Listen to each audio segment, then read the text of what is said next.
chaque regard que tu poses sur ton environnement, sur les autres, sur toi-même, influence les comportements qu'a les autres, mais aussi ton environnement.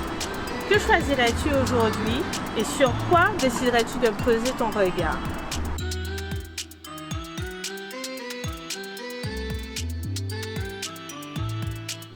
Amis du jour, bonjour. Amis du soir, bonsoir. Aujourd'hui, je t'invite à enquêter avec moi sur les étiquettes, les jugements, les préjugés.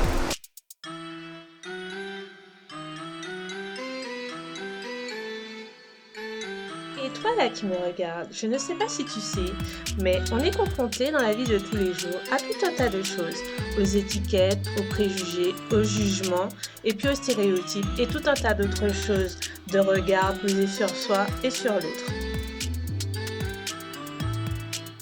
Plus de 75% des gens associent encore les femmes à la famille, le ménage, et les hommes à la carrière, le travail, et puis les hommes pensent qu'au sexe, les femmes, elles conduisent mal et les jeunes, ce sont de gros flemmards.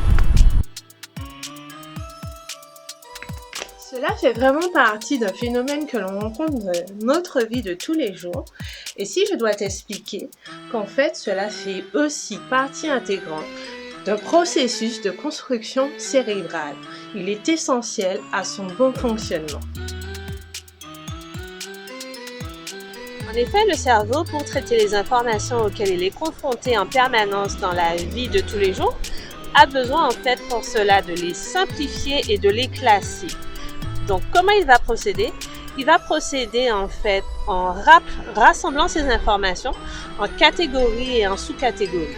C'est ce que nous appelons communément être rangé en fait dans des boîtes, dans des cases.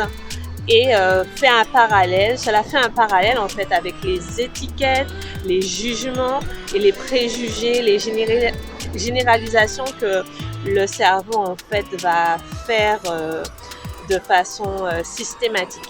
Ce processus cérébral, cette construction mentale va se faire dans tous les domaines de nos vies et pour tout un tas de choses, des objets, des personnes, des notions, des concepts.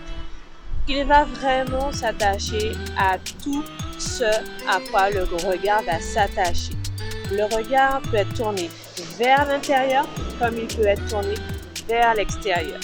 C'est ce qu'on appelle également percevoir le monde. Bien sûr, ce regard peut être orienté de façon positive comme négative et peut être aussi neutre.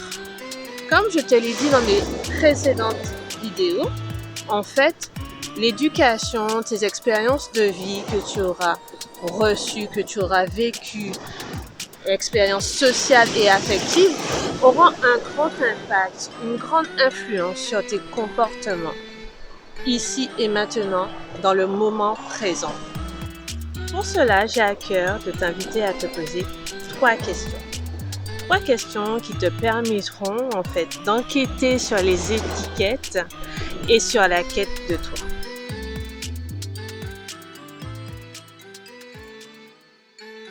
Première question. Qu'est-ce qui véritablement te permet de poser un jugement, une étiquette sur une situation, une personne, un objet? Quelles sont les informations que tu possèdes? Deuxième question. Quel a été derrière un jugement, une étiquette que tu as posée? Quel a été le besoin en fait que tu n'as pas exprimé? Ou le besoin qui se cache derrière tout ça? Troisième question. Demande-toi concrètement, lorsque tu poses un jugement, une étiquette sur une situation, sur une personne, quels sont les effets Pygmalion qui sont en train de se passer?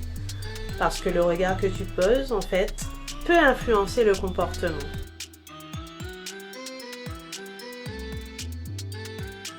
Il y a 3 choses que je veux que tu retiennes dans cette vidéo. La première, sois attentif à tes comportements. Car comme je te l'ai déjà dit dans les autres vidéos, tes comportements peuvent être révélateurs d'une croyance. Ici, on parle d'étiquettes. Donc, c'est important que tu saches que les étiquettes sont aussi des pseudo-croyances.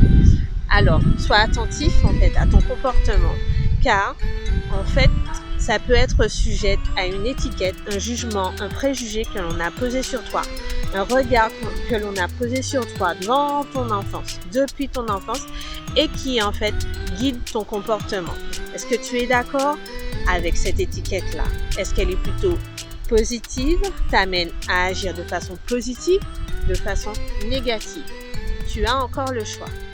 Deuxième chose, nous sommes aujourd'hui des adultes, donc je t'invite vraiment à plutôt que te laisser instrumentaliser par les effets pygmalions de la société ou de ton entourage, à reprendre ton pouvoir personnel et à choisir qui tu veux être aujourd'hui, ici et maintenant. Au lieu de porter des étiquettes, des jugements dévalorisants, des étiquettes négatives, des préjugés négatifs sur les uns, les autres, sur les situations, sur les objets, je t'invite vraiment à plutôt faire preuve d'ouverture du cœur et d'esprit et surtout de compassion vis-à-vis de chacun dans la vie de tous les jours. Sache que de toutes les façons, l'humain est parfaitement imparfait. Alors, au lieu de choisir de voir et te poser ton regard de façon négative, de la pire façon qui soit, choisis la meilleure façon qui soit.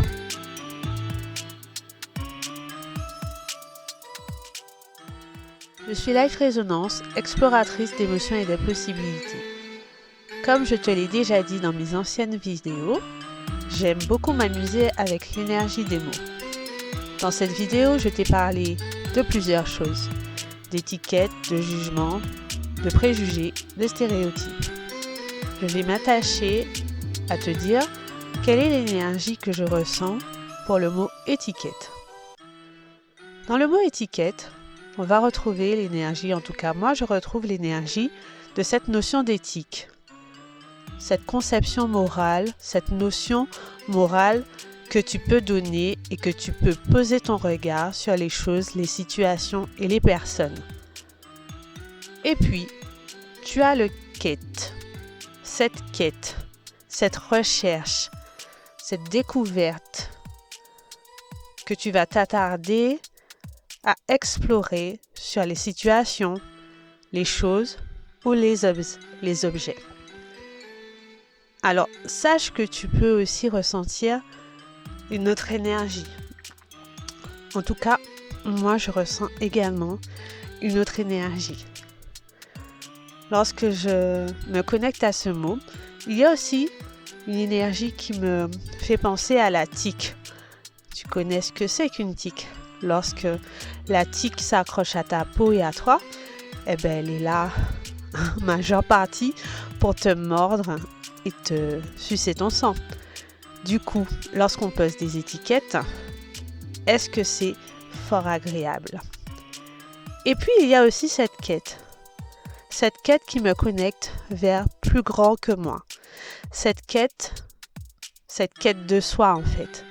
Cette quête, cette découverte et cette exploration de qui on est réellement, au-delà des étiquettes, au-delà des regards posés sur soi par autrui et parfois par soi-même.